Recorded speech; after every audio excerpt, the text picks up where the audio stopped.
무릇 하나님의 영으로 인도함을 받는 그들은 곧 하나님의 아들이라.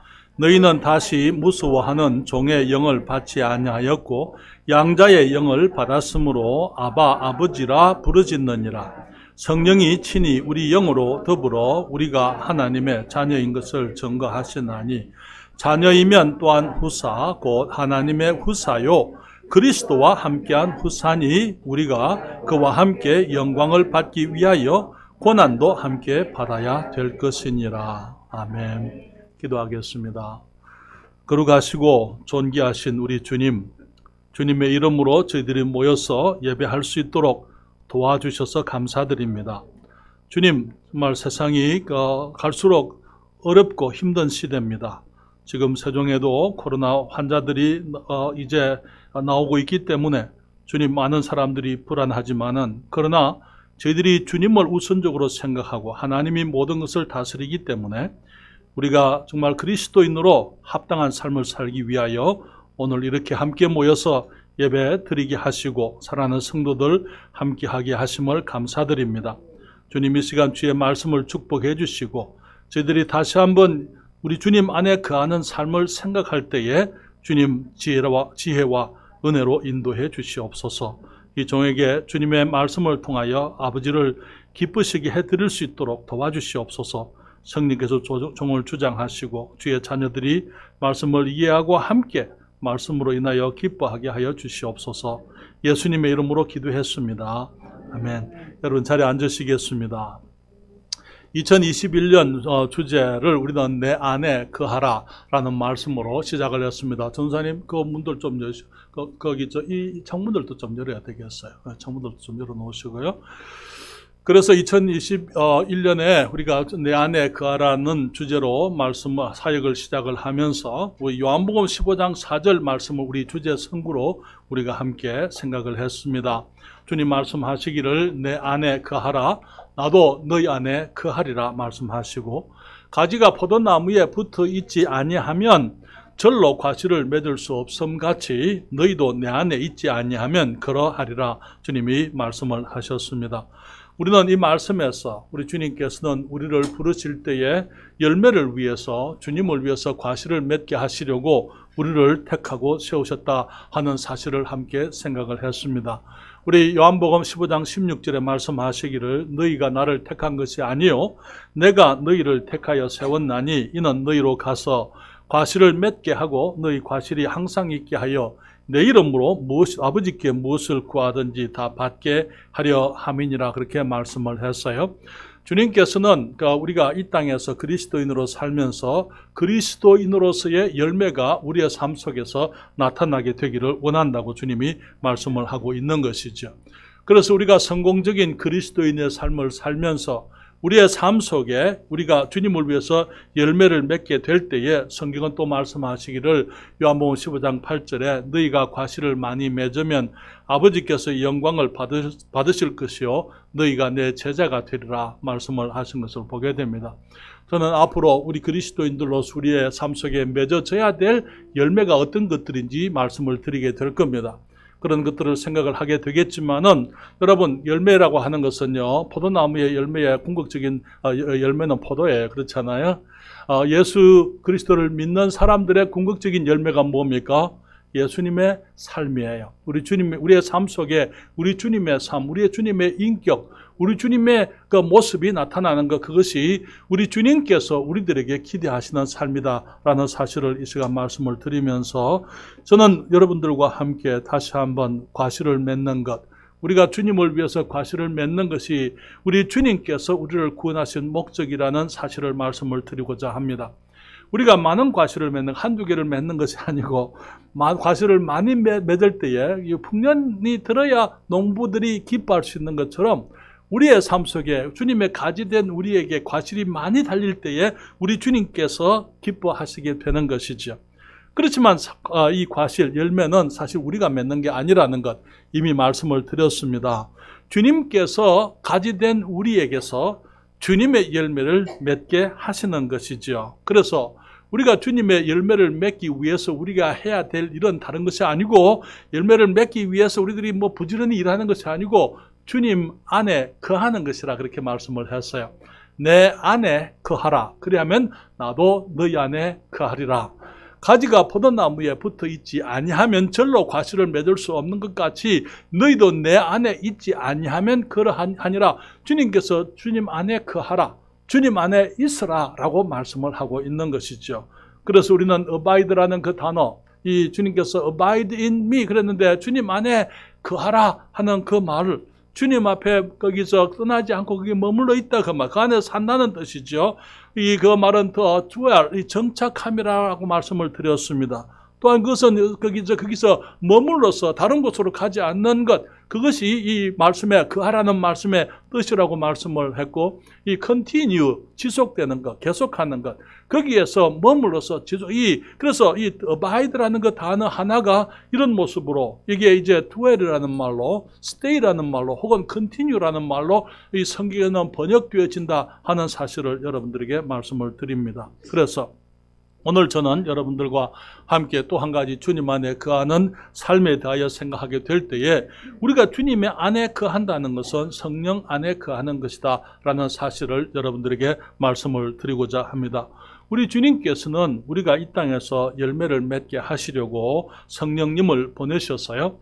우리가 주님의 열매를 맺게 하시려고, 왜냐하면 우리는 우리 힘으로서는 주님을 위한 열매를 맺을 수가 없습니다. 그렇기 때문에 주님께서 우리에게 주님의 열매를 맺게 하시려고 주님께서 우리에게 성령님을 보내셨다 하는 사실을 우리가 함께 생각을 할 필요가 있는 것이죠. 여러분, 그리스도인의 삶은 우리 힘으로 살아갈 수가 없는 것입니다. 여러분, 구원받은 그리스도인들로서 우리들이 그리스도 안에서 성장하면서 늘 경험하는 갈등들이 있어요. 우리가 그리스도 안에서 성장하면 성장할수록 우리는 더 죄인처럼 보이는 거예요. 너무나 많은 그리스도인들의 갈등이 바로 그것입니다. 내가 예수를 믿는다고 하는데 내가 하나님을 사랑하고 내가 열심히 정말 주님을 기쁘시게 해드리려고 하지만은 여전히 내 안에서부터 하나님이 기뻐하지 않는 것들이 더 많습니다. 그렇잖아요? 우리가 주님을 가까이 가면 가까이 갈수록, 빛 가운데 나가면 나갈수록, 빛이 밝으면 밝을수록 우리의 못남이, 우리가 가지고 있는 이 부족함들이, 우리가 가지고 있는 죄악된 모습들이 더 분명하게 드러나게 되는 것입니다. 그렇기 때문에 처음에 예수님을 영접하고 구원을 받아서 우리의 삶이 기쁘지만은, 그러나 이제 성장하기 시작하면서 이제 현실적으로 그리스도인의 삶에 많은 도전들 앞에서 우리는 어려움을 느끼게 되는 것입니다. 우리가 주님을 닮아서 거룩하라 라는 주님의 말씀을 대할 때에 내가 거룩하기를 소원하지만은, 그러나 내가 거룩하기를 소원하면 할수록 내 모습이 더 더럽고 추악하게 나타나게 되는 것이죠. 하나님을 기쁘시게 해드리려고 할수록 방해도 많고 시련도 많고 유혹이 끊이지 않는 것을 보게 되는 것입니다. 그러면서 우리가 성장의 고통, 우리들의 그리스도인의 삶의 갈등들을 경험하게 됩니다.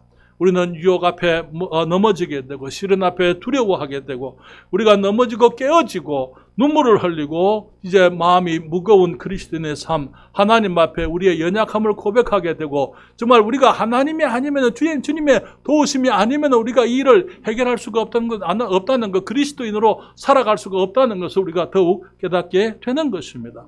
그래서 많은 그리스도인들이 승리를 경험하지 못하고 오히려 실패 속에서 좌절하게 되는 것입니다. 그래서 많은 그리스도인들이 주님께서는 우리가 기뻐하기를 원하지만은 기쁨이 없습니다. 너무나 많은 그리스도인들이 승리하지 못하고 평안이 없는 것입니다. 너무나 많은 그리스도인들이 말씀의 약속을 붙들지 못하고 확신이 없는 삶, 승리에 대한 기도조차 없이 그저 그냥 패배적인 삶을 살아가는 것, 그것이 당연한 것처럼 그렇게 좌절 속에 살아가는 사람들이 너무나 많은 것입니다. 그런데 사랑하는 여러분, 이러한 갈등은 저와 여러분들만이 겪는 갈등은 아닙니다. 우리는 성경에서 우리 앞에 살았던 수많은 믿음의 선배들이 그러한 고백을 했던 것을 보게 되는 거예요. 그리스도인들 중에 가장 훌륭했던 그리스도인, 하나님의 사람들 가운데서 주님께서 가장 귀하게 서셨던 사람들 중에 한 사람인 사도 바울이 로마서 7장 24절부터 25절에 고백했어요. 그는 말하기를 오호라 나는 곤고한 사람이로다. 곤고하다는 말이 무슨 말입니까?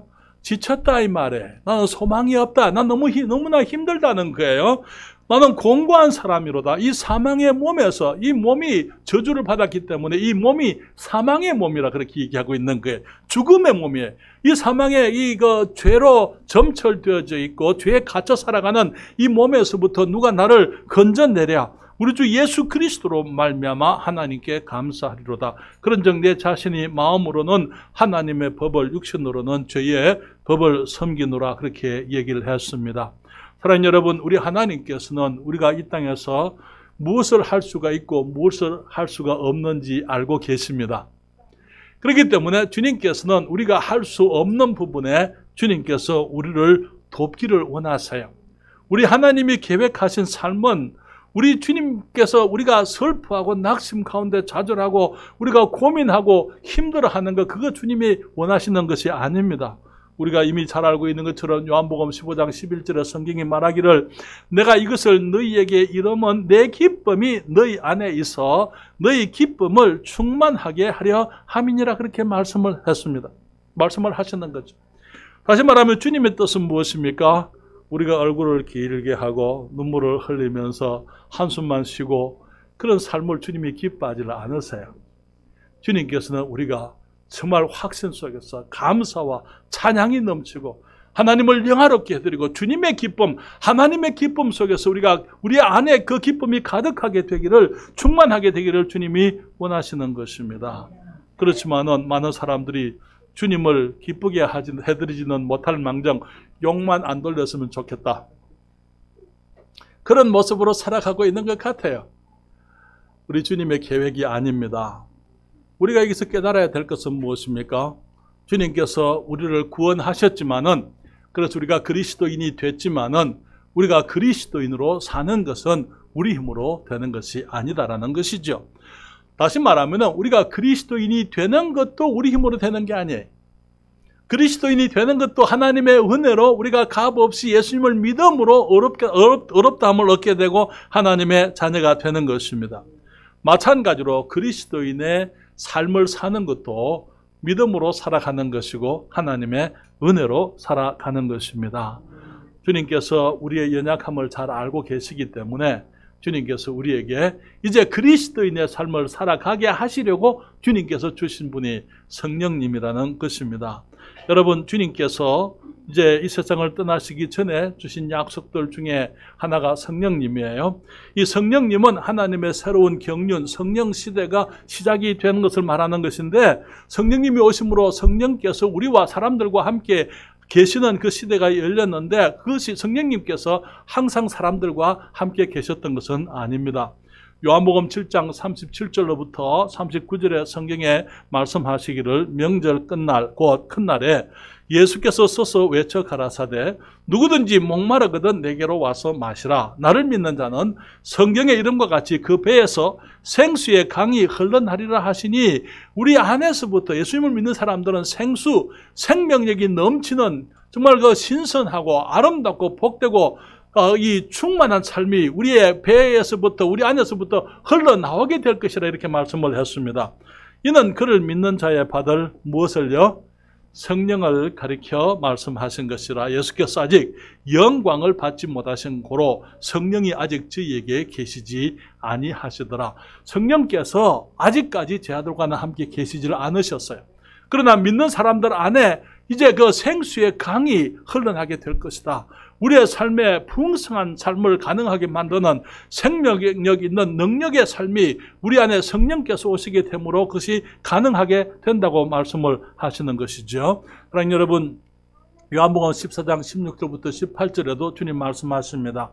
주님께서 제 아들과 마지막 밤을 보내시면서 이제 날이 새면은 새벽에 주님께서 붙잡혀 가실 것이고, 이제 그날 날이 새면은 주님께서 이제 빌라도에게 고난을 받으시고, 주님께서 저 군병들에게 채찍을 맞으시고, 주님께서 이제 골고다 산으로 이 십자가를 지고 가시게 될 이제 그때가 임했을 때에 주님께서 그 마지막 밤을 제 아들과 함께 보내시면서 하시는 말씀이 내가 아버지께 구하겠으니 그가 또 다른 보혜사를 너희에게 주사 영원토록 너희와 함께 있게 하시리니 저는 진리의 영이라. 세상은 능히 저를 받지 못하나니 이는 저를 보지도 못하고 알지도 못함이라. 그러나 너희는 저를 아나니 저는 너희와 함께 거하시며 또 너희 속에 계시겠습니다. 내가 너희를 고아와 같이 버려두지 아니하고 너희에게로 오리라. 주님 말씀하시기를 이제 내가 떠나가게 되면 아버지께 또 다른 보혜사를 보내겠다. 주님께서 부탁해서 이 다른 보혜사를 너희에게 주셔서 영원토록 너희와 함께 있게 하시겠다. 주님께서 또 다른 보혜사라고 말씀하신 그 이유는요, 지금까지는 주님께서 제자들에게 보혜사이셨더랬습니다. 그러나 이제 주님은 그들과 영원토록 같이 계실 수가 없었어요. 주님이 가야 될 십자가, 져야 될 그 고난이, 당해야 될 고난이 있기 때문에 우리의 죄를 구속하시려고 주님이 십자가에 가셔야 되기 때문에 주님께서 이제는 주님이 가시게 되면 또 다른 보혜사를 주시는데 그분이 오시게 되면 영원토록 너희와 함께 있게 하실 것이고 그분은 진리의 영이라 말씀하시고 세상은 받지 못하지만은 우리는 그분을 안다고요. 우리와 함께 거하시겠고 우리 속에 계시겠다.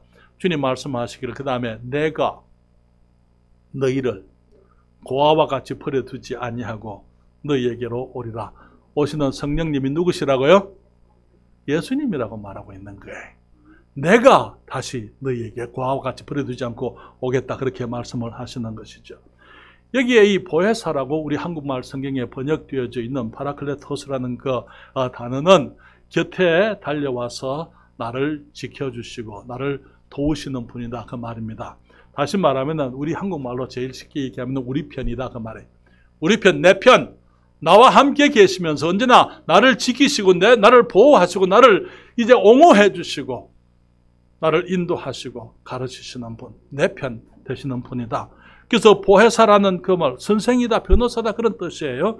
이 보혜사라는 우리 한국말 번역이 너무나 멋있습니다. 보혜사라는 그 말, 영어로는 컴포터, 위로자라 그렇게 얘기를 했지만은 이 보혜사라는 그 단어의 단어는요, 한문으로서 우리에게 주신 하나님의 은혜를 지키시는 분이다 그런 뜻이에요. 하나님께서 우리에게 베푸신 그 모든 은혜가 우리에게 유익하도록, 우리에게 머물러 있도록, 우리가 그것을 잃지 아니하도록 우리에게 베푸신 주님의 은혜를 우리에게 지켜주시는 분, 주님께서 우리를 구원하셨을 뿐 아니라 이제 구원받은 그 주님의 은혜를 따라서 그리스도인의 삶을 살아갈 수 있도록 도우시는 분이다 그 말이에요. 그 말은 우리 안에 거하시면서 우리로 하여금 주님을 위해서 열매를 맺게 하는 분이라 그렇게 말씀을 하고 있습니다. 그러면 주님 말씀하시기를 내가 너희를 고아와 같이 버려두지 아니하고 너희에게 오리라 그렇게 말씀했어요. 다시 말하면 성령님께서 안 계시면 우리는 고아와 같은 존재다 그 말이죠. 여러분 세상에 어쩌면 가장 불쌍하고 가장 정말 거기에 비참하고 어려운 아이들이 있다면 고아라고 그렇게 생각이 되어집니다. 정말 그 주님께서 성령님을 보내셔서 우리가 이 땅에서 고아와 같이 버림이 되지 않고 우리와 정말 그 주님의 보호하심과 인도하심과 돌보심을 받게 하시려고 주님이 우리에게 성령님을 보내셨고 성령님 안에서 우리가 주님의 영광을 위한 풍성한 열매를 맺게 된다고 말씀을 드리는 것이죠. 그리스도인의 삶은 다른 것이 아니에요. 하나님 앞에 내가 주님 이렇게 살겠습니다. 저렇게 살겠습니다. 내가 이 방언도 하고 예언도 하고 신유도 하고 이런저런 그런 것들을 하겠습니다. 그런 게 아니에요. 주님께서 우리 안에 우리 그리스도인의 삶이라는 것은 우리가 그리스도 안에서 살아가면서 성령님을 따라서 사는 것이 그리스도인의 삶인 것입니다. 여기 17절에 다시 한번 말씀하시기를 저는 진리의 영이라 그렇게 말씀했어요. 세상은 능히 저를 받지 못하나니 왜? 세상은 여전히 죄악 가운데 있기 때문에 그리스도를 알지 못하기 때문에 그들은 능히 저를 받을 수가 없지만은 우리는 주님을 알고 왜냐하면 우리가 주님을 믿을 때에 예수님을 영접할 때에 우리 안에 주님께서 예수 그리스도께서 우리 안에 들어와서 성령으로서 우리와 함께 거하신다고 말하고 있는 것입니다. 저는 너희와 함께 거하시며 또 너희 속에 계시겠습니다. 계신다는 그 말은 머물러 있다 그 말이에요. 그거 떠나지 않는다 그 말이에요. 전에는 예수님께서 십자가에 죽으시기 전에는 성령께서 하나님의 사람들에게 구약에 임했더랬습니다. 그러나 그 성령님은 떠나가셨어요. 그러나 예수님께서 우리의 죄를 위해서 죽으시고 장사되고 부활하심으로 사람과 하나님 사이에 있는 이 죄의 문제가 해결되어졌기 때문에 이제는 더 이상 이제 성령께서 떠나가시는 것이 아니고 우리가 예수 그리스도를 믿는 믿음으로 의롭다함을 얻었기 때문에 거룩하신 성령께서 우리 안에 들어와 우리 안에 머물러 계실 수가 있게 되는 것입니다. 그래서 고린도전서 6장 19절과 20절에 너희 몸은 너희가 하나님께로부터 받은 바 너희 가운데 계신 성령의 전인 줄을 알지 못하느냐. 무슨 말입니까? 내 몸이 우리 성령님께서 거하시는 성령의 전 집이다, 그렇게 말하고 있는 것이죠. 너희는 너희 것이 아니라 값으로 산 것이 되었으니 우리 주님이 우리를 샀다고 말씀하고 있습니다. 그런즉 너희 몸으로 하나님께 영광을 돌리라, 그렇게 말씀을 했습니다. 사랑하는 여러분, 주님께서 우리 안에 거하십니다. 그런데 문제는 뭐냐면요, 우리가 그분 안에 거하느냐 하는 것입니다. 주님 말씀하시길 내 안에 거하라, 나도 너희 안에 거하리라, 그렇게 말씀을 했어요. 무슨 말입니까? 성령께서 우리 안에 계시지만은 너무나 많은 경우에 우리는 성령님을 인정하지를 않고 살아가는 것입니다. 성령님이 내 안에 계신다는 사실을 생각도 안 하고 살아가는 거예요. 우리 요한일서 4장 13절에 그렇게 말씀을 했어요. 그의 성령을 우리에게 주심으로 우리가 그 안에 거하고 그가 우리 안에 거하시는 줄을 아느니라, 그렇게 말씀을 했어요. 너무나 많은 사람들이 한 지붕 밑에 같이 살면서 같이 살지 않는 사람들이 많습니다. 무슨 말인지 아시겠어요? 너무나 많은 부부들이 같이 살면서 같이 살지를 않아요. 한 침대 속에서 같이 음식을 먹고 같이 생활하지만은 그러나 그들의 삶은 각자예요. 서로를 인정하지 않고 살아가는 것입니다. 대화도 없고 교제도 없고 너무나 많은 부부가 그냥 헤어지지를 못해서 살아가는 사람들이 너무나 많아요. 아이들 때문에 헤어질 수 없으니까, 혼자서는 살 자신이 없으니까 그렇게 살아가는 많은 사람들이 있는 것처럼 우리 주님께서 우리 안에 거하시는데 우리 주님 따로 우리 따로 살아가는 일들이 너무나 많은 것입니다. 여러분, 주님 안에 거한다는 것은 내 안에 거하시는 성령님 안에 거하는 것입니다. 무슨 말을 abide. 성령님을 내가 함께 주님께 내 안에 계신다는 사실을 인정하는 거예요. 그리고 그분을 항상 그분이 내 안에 계신 사실을 인정하고 그분을 인식하고 그분을 한 인격으로 존중해 드리는 것을 말하는 것입니다. dwell, 정착하는 거예요. 그 말은 성령 안에 내 자리를 펴는 걸 말하는 거예요. 거기가 바로 나의 위치라는 것, 내가 거해야 될 곳이 하나님의 말씀 아니고 예수님 아니고 성령님 안에서 내가 거해야 한다는 것을 말하는 것입니다. 머무른다는 거예요. 떠나지를 않는다는 것이죠. 내가 주님 앞에 오늘 아침에는 인정을 하다가 오후에는 버려버리는 게, 너무나 많은 사람들이 아침에 기도할 때는 성령님께 얘기합니다만은 근데 생활 속에서는 그만 성령님을 버려놓고 주님을 팽개쳐놓고 기억도 하지 않다가 내 마음대로 살다가 저녁에 집에 와서 다시 주님 어디 가셨더랬어요? 주님 안녕하세요. 그렇게 살아가는 것이죠. 그렇죠? continue. 주님을 항상 지속하게 계속적으로. 우리가 아침에 일어나서 주님께 기도합니다. 성령께 말씀을 드립니다. 주님, 오늘 하루 내가 주님을 기쁘시게 해드리도록 도와주십시오.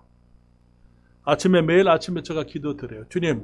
주님이 우리에게 주신 귀한 성도들 한 사람 한 사람을, 그리고 연약한 사람들까지도 내가 사랑하며 살 수 있도록 해주십시오. 성령께 제가 그렇게 아침이면 그렇게 기도드립니다. 그리고 출근을 해서 말씀을 볼 때에 또 성도들을 항상 생각하는 거예요. 여러분을 위해서 기도합니다. 주님께서 누구에게 어떤 문제가 있습니다. 어떤 염려가 있습니다. 어떤 두려움이 있습니다. 주님, 지금 현재 어떤 그 문제들 가운데서 지금 고민하고 있는 것들이 있습니다. 어느 형제가 어느 자매가 지금 거기 힘든 가운데 있습니다. 주님 도와주세요. 주님 함께 해주세요. 주님 지혜해 주세요. 저들을 인도해 주세요.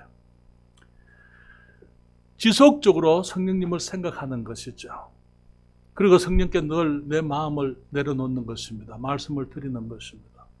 성경을 읽을 때 말씀을 깨닫기 때문에 기뻐합니다. 그리고 또 그 말씀대로 살아가게 해주시라고 기도드리는 것입니다.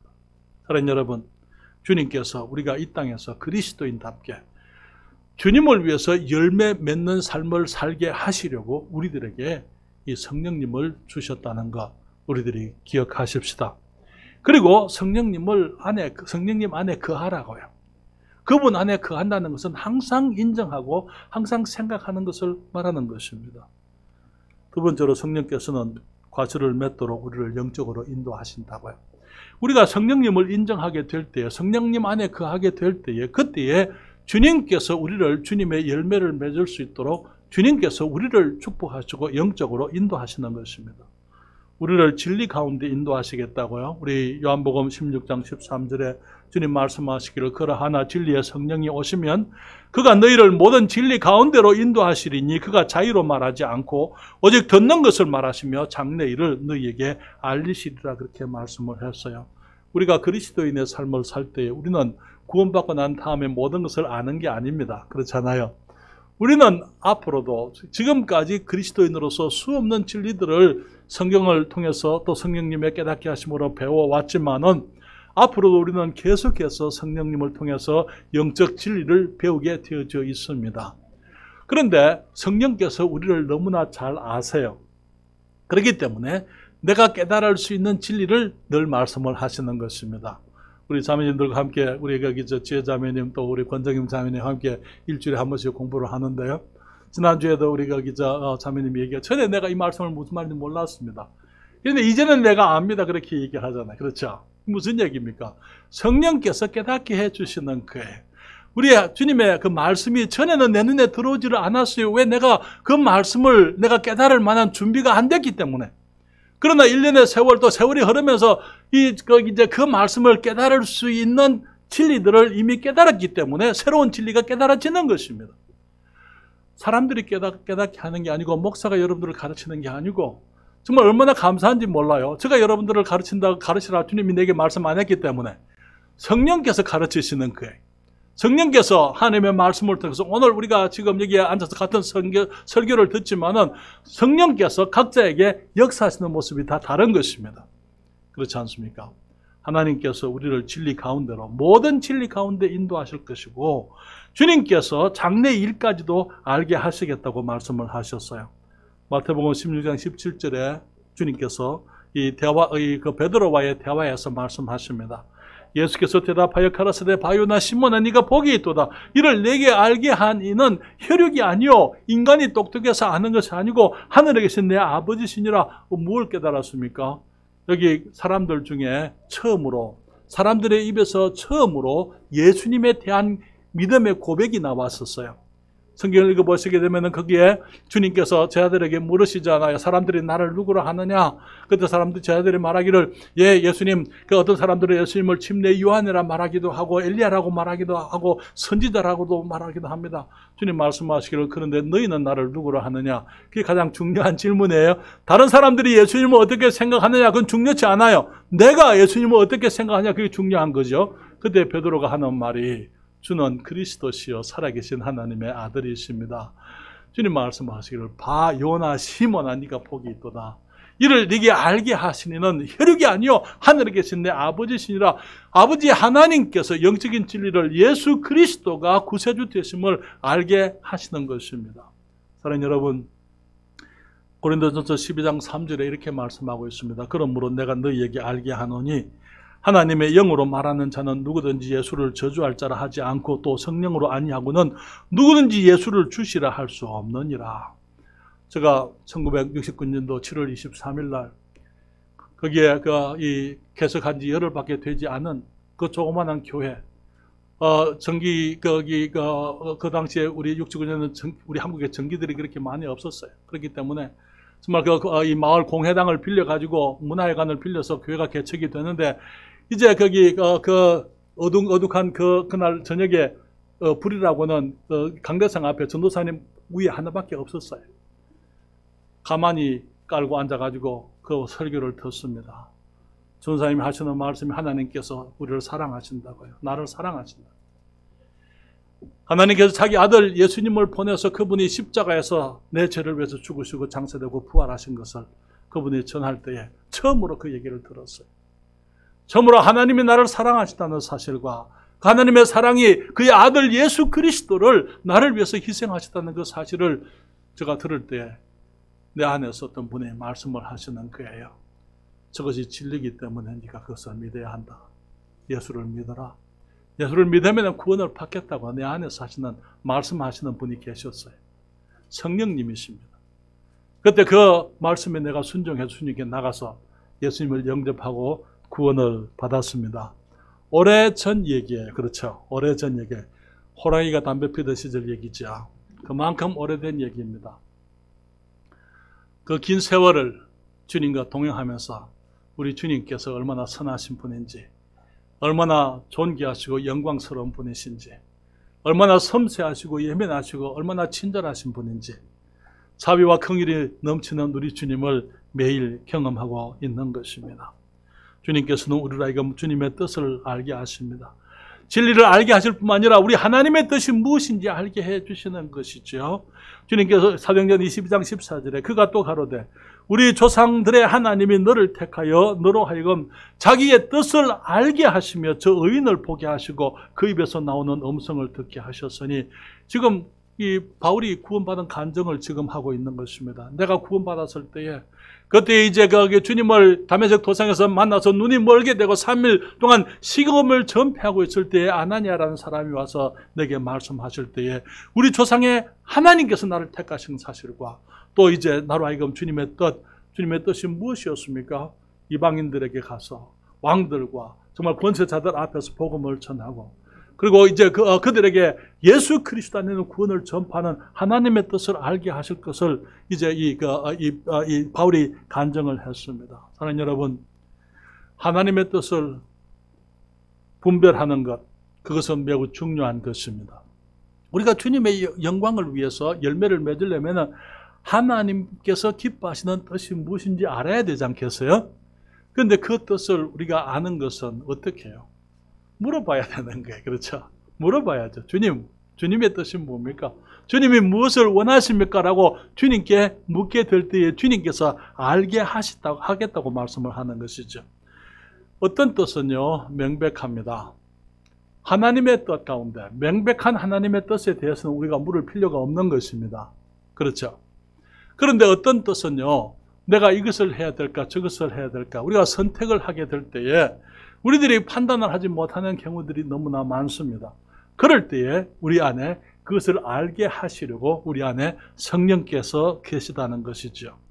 너무나 많은 사람들이 하나님의 뜻을 명백하지 않은 뜻을 찾으면서 명백한 뜻에 대해서는 불순종하고 있습니다. 무슨 말인지 아시겠어요? 하나님 앞에 명백하지 않은 뜻을 알려고 주님께 얘기하면서 명백하게 보여진 뜻은 순종하지 않는다고요. 많은 신학생들이 주님께 기도합니다. 주님, 내가 무엇이 되기를 원합니까? 내가 어디로 가야 됩니까? 어디서 무슨 일을 해야 됩니까? 주님 알려주세요.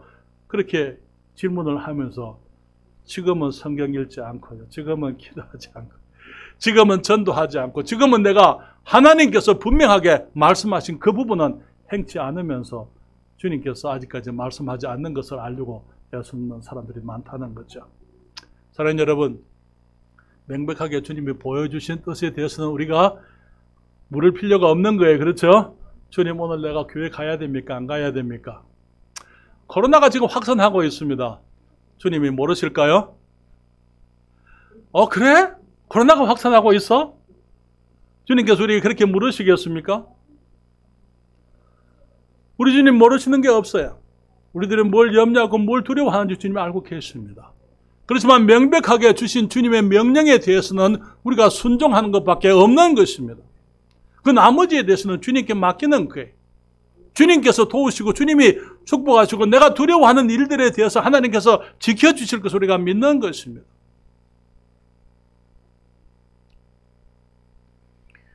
우리가 주님의 뜻을 행하면서, 그래서 주님께 앞에 모여서 예배드리는 것에 힘쓰고, 우리가 주님께 마땅히 드려야 될 것을 드리고, 우리가 하나님 말씀을 가까이 하고 기도하고 우리들이 사람들에게 복음을 전하기 위해서 애쓰면서 우리는 주님 앞에 주님의 뜻을 구할 수 있어요. 주님, 우리 젊은 사람들이 하나님, 내가 장차 무엇을 하기를 원하십니까? 또 우리 주부들이, 또 우리의 그 남편들이 정말 주님 앞에서 지금 주님이 원하시는 것들, 내가 확실치 못하는 것들에 대해서 우리가 물을 때 주님이 인도해 주시는 것입니다. 사랑하는 여러분, 또한 주님께서는 우리를 위로하시겠다고 말씀을 하고 있어요. 사도행전 9장 31절에 보게 되면 그리하여 온 유대와 갈릴리와 사마리아 교회가 평안하여 든든히 서가고 주를 경외함과 성령의 위로로 진행하여 수가 더 많아지니라. 여러분, 그리스도인의 삶은 절대로 태평하지 않습니다. 무사태평이 아니에요. 만사태평이 아닙니다. 그리스도인의 삶에서는 전에도 말씀을 드렸지만 우리가 인생 자체가 고난입니다. 그렇죠? 우리 그리스도인 되면 인생의 고난에서부터 우리가 면제됩니까? 그렇지 않습니다. 우리는 인생의 고난 가운데 그리스도인의 고난까지 더해지는 것을 우리가 경험하게 되는 거예요. 그렇지만 주님 말씀하시기를 주님의 위로하심이 우리 그리스도인들에게 함께 하시겠다고요. 주님 말씀하시기를 너희는 오늘 본문에 물론 하나님의 영으로 인도함을 받는 그들은 곧 하나님의 아들이라. 15절에 너희는 다시 무서워하는 종의 영을 받지 아니하였고 양자의 영을 받았으므로 아바 아버지라 부르시느니라. 우리가 무서워하는 종의 영을 받은 것이 아니고 우리 하나님을 아바 아버지라고 부를 수 있는 그런 양자의 영, 우리가 하나님의 가족이 되고 그분에게 입양되어진, 그래서 그분이 우리의 아버지가 되는 그러한 영을 우리가 받았다고요. 그래서 성령께서 우리와 함께 하시겠다고 말씀을 하고 있는 것입니다.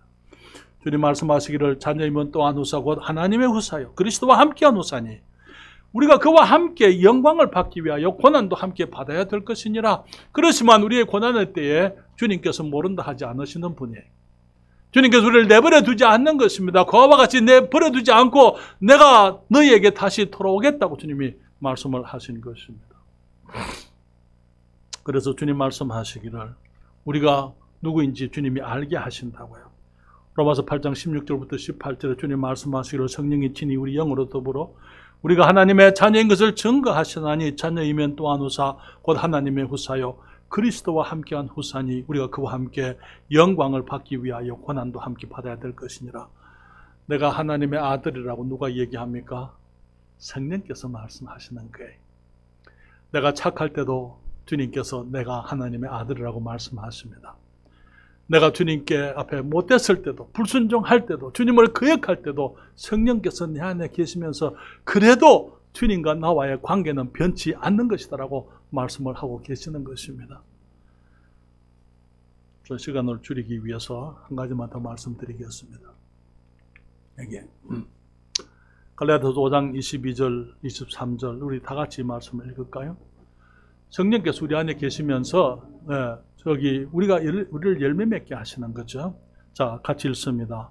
오직 성령의 열매는 사랑과 희락과 화평과 오래 참음과 자비와 양성과 충성과 온유와 절제니 이 같은 것을 금지할 법이 없느니라.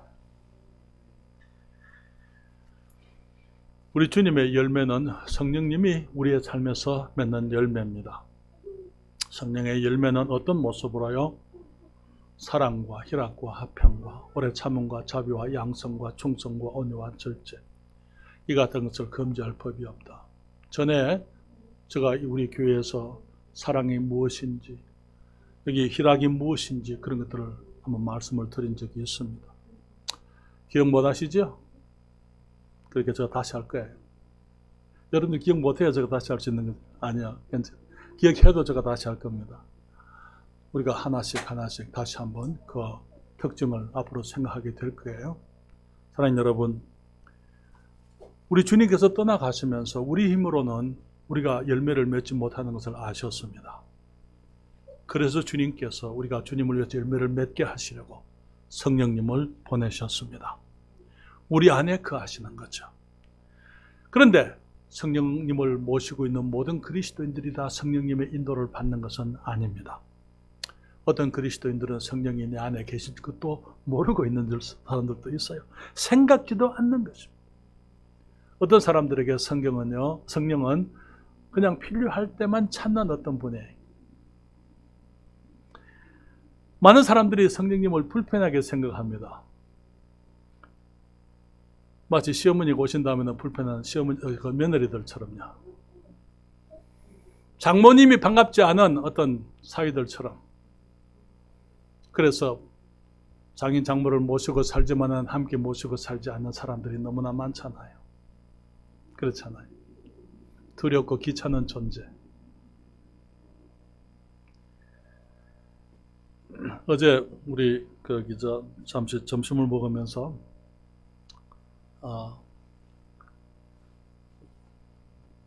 같이 점심을 먹는데 그 학생이 스마트폰을 보고 있어요. 같이 식사를 이제 주문해 놓고 스마트폰만 꺼내가 보고 있는 거예요. 그래서 내가 그거는 무례한 거야. 사람들이 같이 있는데 네가 그것만 하고 있는 것은 무례한 거야. 그렇죠. 성령님께서 우리 안에 계신데 성령님을 제쳐놓고 주님을 생각지 않고 내 마음대로 살아가는 것은 무례한 겁니다. 그렇습니까? 주님이 기쁘지 않아요. 그러나 이제 스마트폰을 집어넣고 같이 대화하는 거예요. 나도 기쁘고 우리 모두가 기쁠 수 있는 것입니다. 우리 주님을 기쁘시게 해드리십시다. 어떻게 해요? 성령 안에 거하는 것입니다. 그분을 인정하는 것입니다. 일마다 때마다 주님을 인정하게 될 때에 그분이 자신을 우리에게 알게 하십니다. 우리와 대화하고 우리의 고민을 들으시고 나의 문제를 살피시고 나의 어려움을 주님이 생각하십니다. 우리를 위로하시고 가르치시고 인도하시고 때로는 책망도 하시고 그러면서 우리가 주님을 위한 열매를 맺게 되는 것입니다. 다 같이 기도하겠습니다.